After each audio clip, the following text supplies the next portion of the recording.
Goldhaber-Gordon. I hope it pronounces right. Thank you for being here.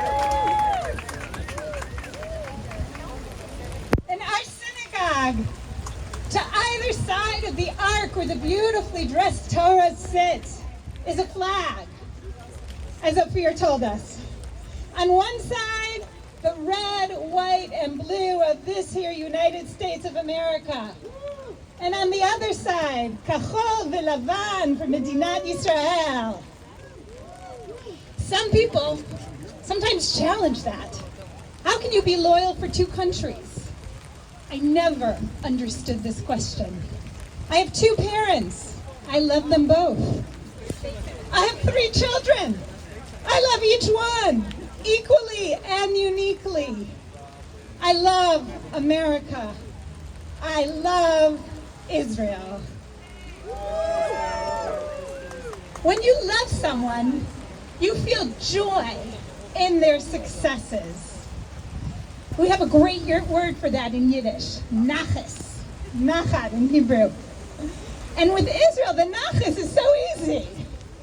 Everything from water filtration and drip irrigation and reverse osmosis and water gen to Mobileye and PillCam and BioBee and of course Waze and WhatsApp and cherry tomatoes. A country built by refugees that in less than half a century built itself from poverty to prosperity and generosity. But love also means you carry their pains and their fears. And that part too has always been there. The idea of a Jewish state is still too radical for too many, and we have had reason to fear, chas v'chalila, that the enemies of the Jewish people might someday snuff Israel out. But to be a Jewish state is not enough. The age of prophecy ended long ago, and until the Messiah actually appears, our world does not need another supposed theocracy. Israel must be a Jewish democracy. Until 10 years ago, that fear never occurred to me.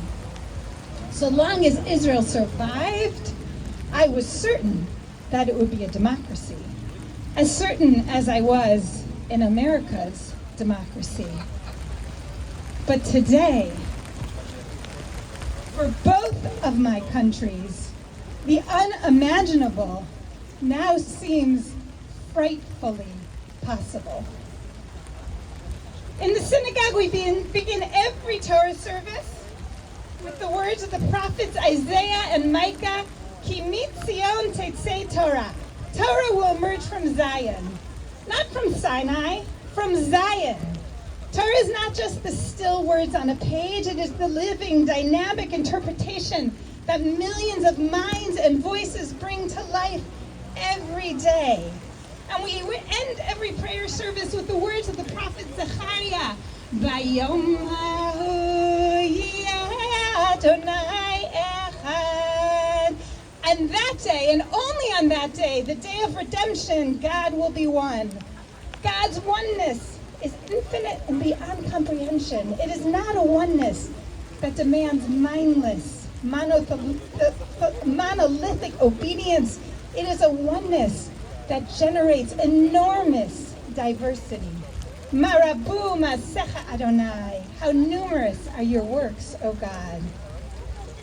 A strong country requires unity from the word one, achdut from the word echad. A strong democracy requires the divinely blessed kind of unity, not a oneness that demands sameness, not a ruling faction that strong arms dissension, a unity built from diversity with checks and balances to ensure that healthy debate can continue.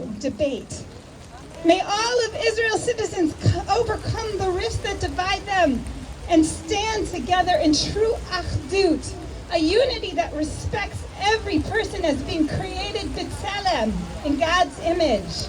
And may all of the world's Jews come together to support Israel not just as a Jewish state, but as a Jewish democracy.